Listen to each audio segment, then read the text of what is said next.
Hi, what's up? We are presenting on inquiry design model, and we're in the Professional Action Network through KVEC for the inquiry design. We're going to talk a little bit about what it is, but just to kind of start off, inquiry design was created by Dr. Kathy Swan, and it's a great training if you ever get a chance to go to it. And it's really something that brings relevance into your classroom. And that was what drew me to it originally. How can I make, I'm an English teacher, how can I make English relevant for everyone, even the people who are not going to go to college? And this really pushes you as a teacher to be able to do that. And so through our Professional Action Network, we've been blessed enough to work with Dr. Linda France and also Dr. Lou Young with our work with inquiry design. So I'm Kayla McKinney. I'm from Floyd County, and I teach at Allen Central High School. I teach freshman English, senior English, and senior remedial English. And this is my 6th year teaching, and I like long walks on the beach and a good book. And currently pursuing my national board, so I don't have a lot of time for long walks on the beach, but I will get there. And I'm LisaSalyer from Johnson County, and I work as a technology integration specialist throughout the district. So this gives me an opportunity to work with different schools, and it's pretty exciting because I'm able to carry this work easily to other schools and work in PLCs, and we'll discuss that a little bit more in just a bit. So we wanted to start out with this little video, and we're gonna. I hope that it plays. Go back. It's a link. It's the blue. Hopefully it'll play, and I just want to play the video, and then I'll explain what it is.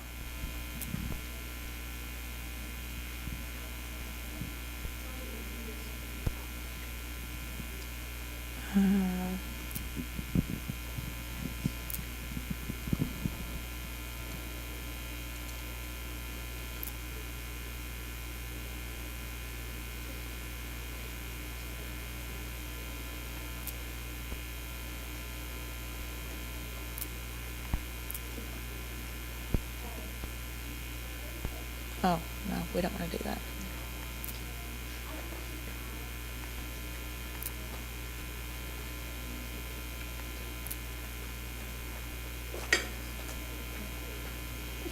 Okay, I'm not really sure how to. I don't have a Mac. Is there anyone? Okay, does anyone know anything about Macs that might be able to get this video to play?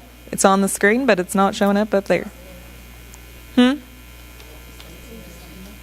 doesn't mirror, it's something else. Oh, okay. Well, anyways, I'll just explain what the video is about. Just go to the next one, then I'll just explain it. So, an inquiry design that my kids did, and it was a prolific inquiry design, in my opinion. We read To Kill a Mockingbird every year, and even though it's a classic and it's awesome and it's some people's favorites, it is something I dread every single year. It's almost a 400-page book with kids who are 13 years old. It is the most difficult thing to grind through every year. So when I went to the inquiry design and I learned about it, and my original thought was, I'm going to apply this to the thing I hate to do the most and see if it will be more entertaining, not just for me, but for the kids. And so the video is, this video, my kids created it. And with the inquiry design, there's always an extended learning. So this was their extended learning piece. And this all stemmed from To Kill a Mockingbird. So now we're going to get it to play. Yeah.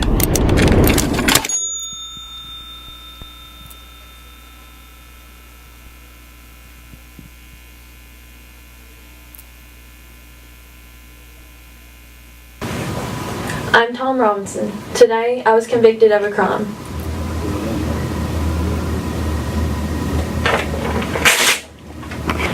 On paper, it says I raped Mayella. That's not my crime.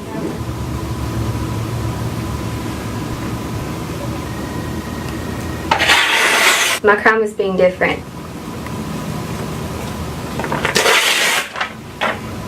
We are at such a divide. Will it ever end?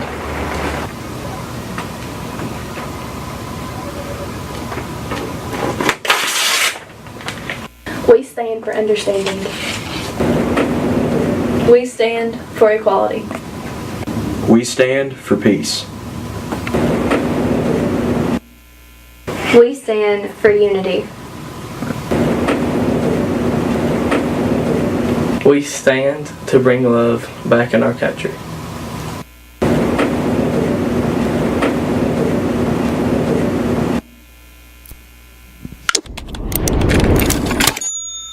And so that was the video they created, which I think has such a strong message. And keep in mind, these kids are 13 and 14 years old.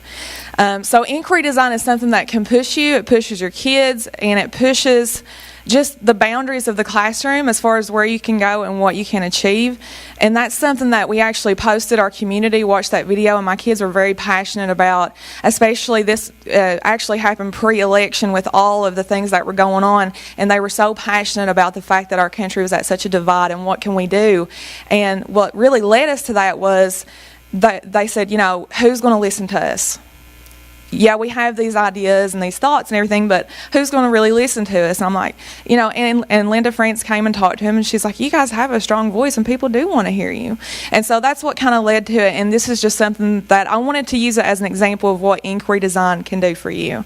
It was picked up by WYMT, and there's just a picture of the article that was on there. So not only was it on the hauler and shared with our community, but it was also on the news as well and shared around the region for them to go and watch this video. And she came and actually talked to one of the kids, and he got that experience and actually got his interview on TV, which, you know, he thought was pretty cool. So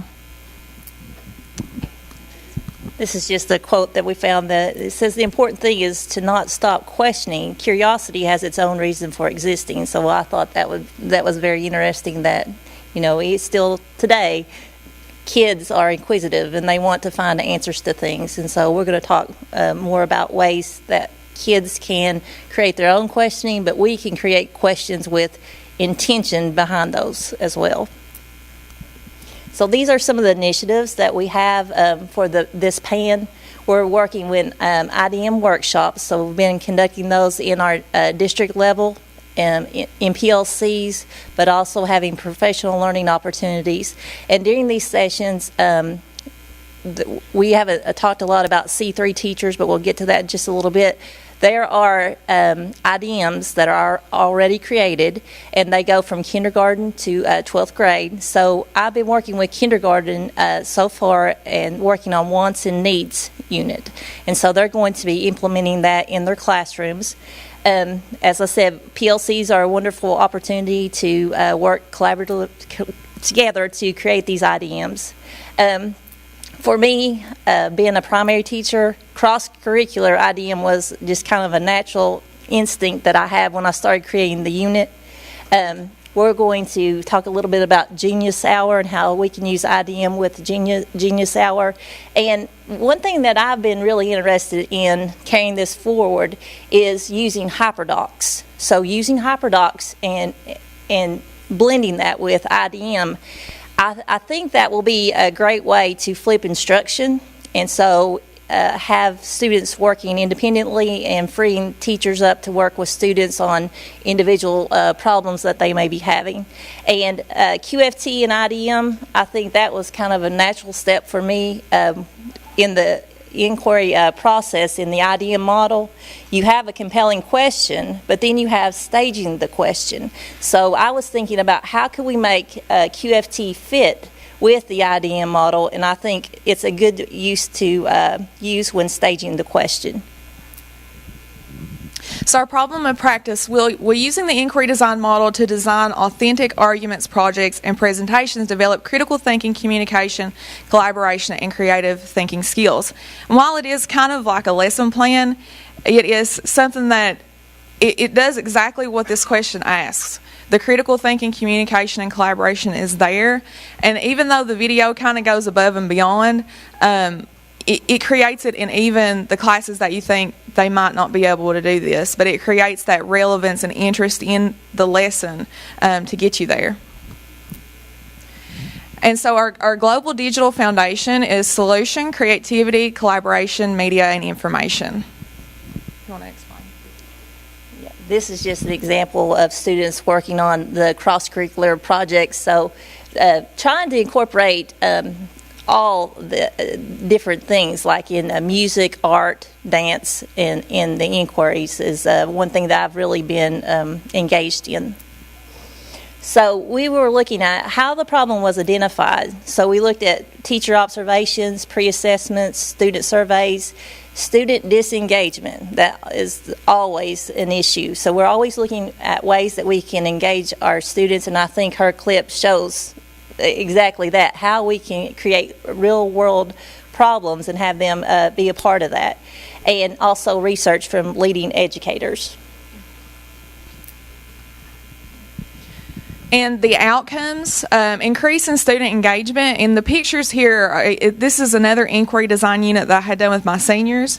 And this was right before election time. Most of my seniors were of voting age. And so I had actually created this unit the year before, but it worked out so perfectly this year because, and it truly was, like Lisa said, cross-curricular. They researched governments. They researched the candidates, and they had to present on the candidates, and not necessarily the one they were for, and then they had to decide based on that who they would vote for. But this unit was all about the Lord of the Flies, which is a textbook. So it wasn't, and it all went back to that. Like, my compelling question was, how does society influence our views? How are we influenced by what society is telling us? Because especially with this election, all they knew was what they were seeing on Facebook. So it tied in so perfectly, and I think this is a good example of IDM, because your compelling question is something that's on such a base level. It's not specific to the book, but it's still tied to it, and we use the text. We had a shift from traditional to digital student preference development. They presented on this and with their classmates, and try to persuade them. Designing and answering questions, and the comfort level increases because the question is not something about the Lord of the Flies. It's something that they can answer right now. If I were to ask them this, they would have an answer to it. Critical thinking skills and real world skills gained through application. And it seems like every unit I do that's inquiry design, I always love it. I always go back and say, man, I really love that unit, because with this one we were able to talk about who decides what's right and wrong for you. You're an 18-year-old adult. Does your mom decide? Do laws decide? Who decides? And it's not just a question of Lord of the Flies and what happens in the textbook to Ralph and Piggy. It's a question of who are you really and what are your beliefs. So I think that's another good thing about inquiry design. So we have a couple of links here, and we actually have a QR code that we gave out to this presentation that you can just scan. It takes you straight to this. And as Lisa was saying, on C3 Teachers, there's a ton of inquiry designs that are already completely done. All you have to do is click on them and use them. But we also have some inquiries ourselves on here, and so I'll let Lisa talk a little bit about her inquiry, and then I'll talk a little bit about mine. Okay, well, I just want to quickly say here, and I was just thinking, if you're not familiar with IDM, I just want to run over what exactly a unit would entail. You would have the compelling question, of course, your standards, and paging the question. You have a minimum of 3 supporting questions, okay? That I have designed with some other people, Patricia Allen, Ron New. We have supporting questions, but we also have formative tasks, and these build up to the summative that they will be doing. So in each task also has featured sources, so that's critical. Okay, so we make sure that we vet all of our sources carefully before we include these into the design. And at the end, you have the task is an argument. And what Kayla has done is going further and taking information it would look like. And here, one of the inquiries, C3 Teachers, we were pretty proud of that. And it's the next.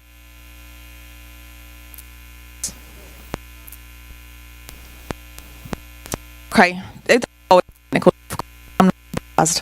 So here's a I had done, and this was the very first one I created, and it's called Why Am I Here? As a teacher, do y'all hear that ever? Why am I here? So I thought this would be so good. We were getting ready to be done with the school year. Kids are so unmotivated. How can I get them motivated? And this has really been a unit that I'm going to continue to do at the beginning of every year. Why am I here? That's pretty specific to English. I actually went out and found some research on reading and how that really unlocks the key to success, because if they can't read, how can they be successful in other classes? So my compelling question was, why am I here? And this is in a little bit of a different format from the IDM, but it still follows basically the same thing. You have your big question, and then you might have 3 to 4 supporting questions that really help to answer that big question. So like one of my supporting questions is, how does English language arts affect me on a daily basis? And I actually have my kids write down math, social studies, when do you use reading in this class? And there's sometimes, in math they might be like word problems, but I'm like, do you read directions? Do you do a bell ringer? So we go through all that, and then we talk about this, and it's all activities that are based on that. And at the end, your goal is, I want them to be able to answer that question, why am I here? Right? And once they answer that, I actually printed posters, hung them in my room, so they're there all year, and they know the reason why they have to have English every single year. Okay. It's okay. And these are available, they should be available to you if you go to the QR code. You can bring them up, and I think she was feel free to use whatever's on here.